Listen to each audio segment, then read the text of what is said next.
विश्व के सभी मेरे साथियों को राजरत्न अंबेडकर की ओर से जय भीम, नमो बुद्धाय। आप सभी का स्वागत है हमारे चैनल राजरत्न अंबेडकर में। हम यहाँ डॉक्टर बाबा साहब अंबेडकर जी द्वारा लिखित महान ग्रंथ द बुद्धा एंड हिज धम्मा, बुद्ध और उनका धम्म का अध्ययन कर रहे हैं। पिछले एपिसोड में हमने सिद्धार्थ गौतम के कुल, उनके वंश और शाक्य गणराज्य के इतिहास के बारे में जाना था, और आज के इस विशेष एपिसोड में हम जानेंगे तथागत बुद्ध के जन्म की अद्भुत और प्रेरणादायक कथा। कैसे महारानी महामाया ने दिव्य स्वप्न देखा, कैसे ऋषियों ने भविष्यवाणी की, और कैसे लुम्बिनी वन में सिद्धार्थ गौतम का जन्म हुआ। तो चलिए शुरू करते हैं आज के इस एपिसोड को, उनका जन्म, हिज बर्थ। आज का एपिसोड थोड़ा लंबा होने वाला है, अंत तक जरूर बने रहिए। अध्याय 3, तथागत बुद्ध का जन्म। राजा शुद्धोधन के घर एक पुत्र का जन्म हुआ जिसका नाम सिद्धार्थ गौतम रखा गया। उनके जन्म की कथा अत्यंत अद्भुत और पवित्र मानी जाती है। शाक्य वंश में हर वर्ष आषाढ़ महीने में एक बड़ा उत्सव मनाने की परंपरा थी। यह उत्सव पूरे राज्य में धूमधाम से मनाया जाता था और राज परिवार भी इसमें शामिल होता था। यह उत्सव लगातार 7 दिनों तक चलता था। एक बार महारानी महामाया ने इस उत्सव को बहुत भव्य तरीके से मनाने का निश्चय किया। चारों ओर फूलों की सजावट थी, सुगंधित इत्रों की खुशबू थी, लेकिन उन्होंने नशे वाली किसी भी वस्तु का सेवन नहीं किया। 7वें दिन महारानी सुबह जल्दी उठी। उन्होंने सुगंधित जल से स्नान किया, 4 लाख सुवर्ण मुद्राएं दान में दी, बहुमूल्य आभूषण पहने और उत्तम भोजन ग्रहण किया। फिर उपवास का संकल्प लेकर वे सजे हुए राजमहल के शयन कक्ष में विश्राम करने चली गई। उसी रात राजा शुद्धोधन और महारानी महामाया एक साथ थे और उसी समय महामाया ने गर्भ धारण किया। बाद में वे गहरी नींद में सो गई। सोते समय उन्होंने एक अद्भुत सपना देखा।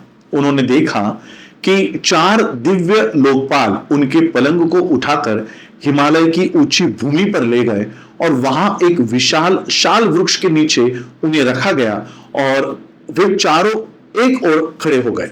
इसके बाद उन चारों लोकपालों की पत्नियां आई, महामाया को मानसरोवर झील तक ले गई। उन्होंने महारानी को स्नान कराया, दिव्य वस्त्र पहनाए, सुगंधित इत्र लगाए और फूलों से सजाया, मानो किसी देवी का स्वागत किया जा रहा हो।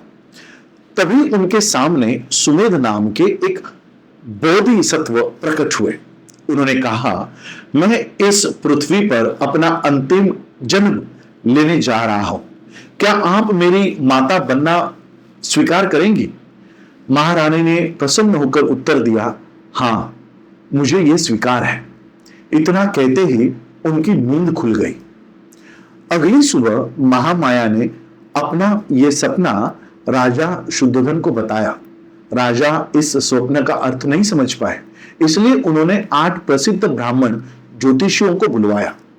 उन ब्राह्मणों के नाम थे राम, ध्वजा, लखन, मंती, यज्ञ, सुयाम, सुभोग और सुदत्त। राजा ने उनके स्वागत के लिए जमीन पर फूल बिछवाए, उनके लिए ऊंचे आसन तैयार करवाए।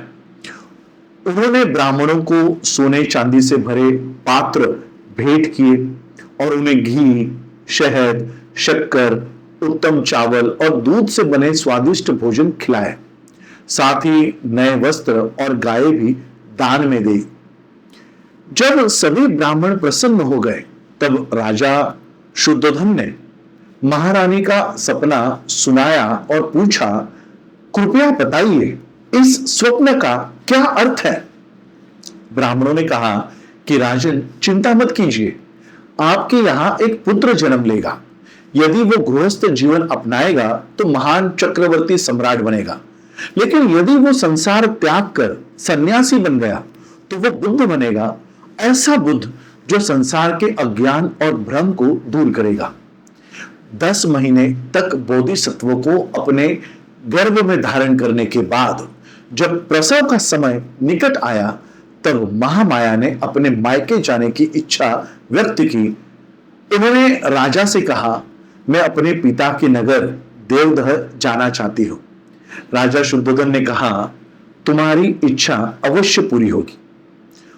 फिर उन्होंने महारानी को सोने की पालकी में बैठाकर सेवकों और बड़े काफिले के साथ उनके मायके के लिए रवाना कर दिया। देवदह जाते समय रास्ते में एक सुंदर उपवन पड़ा जिसे लुंबिनी वन कहा जाता था, जहां साल और अनेक प्रकार के वृक्ष थे, कुछ फूलों से भरे और कुछ हरे भरे। जब पालकी उस वन से गुजर रही थी तब पूरा लुंबिनी वन स्वर्ग के समान सुंदर दिखाई दे रहा था। ऐसा लग रहा था कि मानो किसी महान राजा के स्वागत के लिए पूरा उपवन सजाया गया हो। वृक्षों पर फल और फूल लदे हुए थे। रंग बिरंगी मधुमक्खियां मधुर गुनगुनाहट कर रही थी और विभिन्न प्रकार के पक्षी मीठे स्वर में गा रहे थे। यह मनोहारी दृश्य देखकर महामाया का मन वहां कुछ देर रुकने और घूमने का हुआ। उन्होंने सेवकों से कहा कि पालकी को साल वृक्ष के बीच ले चले। महारानी पालकी से उतरी और एक विशाल साल वृक्ष के पास जाकर खड़ी हो गई। हल्की और सुखद हवा चल रही थी, पेड़ों की डालियां झूम रही थी। तभी उनका मन एक डाली पकड़ने का हुआ। संयोग से एक डाल नीचे झुक गई।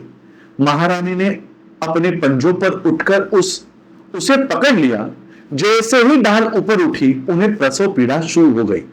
उसी साल वृक्ष की डाल पकड़े हुए खड़े खड़े उन्होंने एक पुत्र को जन्म दिया। यह बालक वैशाख पूर्णिमा के दिन 563 ईसा पूर्व में जन्मा। राजा शुद्धोधन और महामाया का विवाह हुए काफी समय हो चुका था, लेकिन उन्हें संतान नहीं हुई थी। इसलिए जब पुत्र का जन्म हुआ तब पूरे राज परिवार और शाक्य वंश में अत्यंत हर्ष और उत्सव मनाया गया। उस समय राजा शुद्धोधन कपिलवस्तु के शासक थे और राजा की उपाधि धारण किए हुए थे। स्वाभाविक रूप से उनका पुत्र एक राजकुमार कहलाया। तो दोस्तों, आज के इस एपिसोड में हमने तथागत बुद्ध के जन्म की पवित्र और अद्भुत कथा को जाना। अगले एपिसोड में असित मुनि के आगमन के बारे में चर्चा करेंगे। तब तक के लिए बने रहिए। जय भीम, नमो बुद्धाय।